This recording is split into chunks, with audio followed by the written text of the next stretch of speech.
Hello and welcome to Sonia's cookbook. Today we are making vadas. So let's get started. Wash and soak 1 cup urad dal for 2 to 3 hours. Add few teaspoons of water and grind to a fine and thick paste.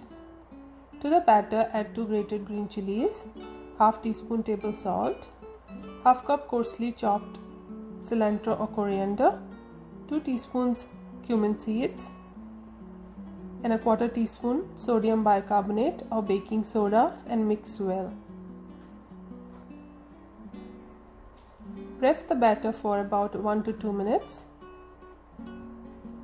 Apply cold water and place a portion of the dough and shape it.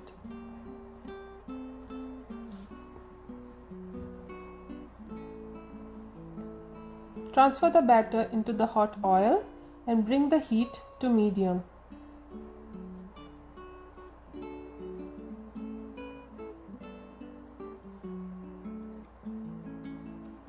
Flip and fry the vadas on medium heat till golden brown.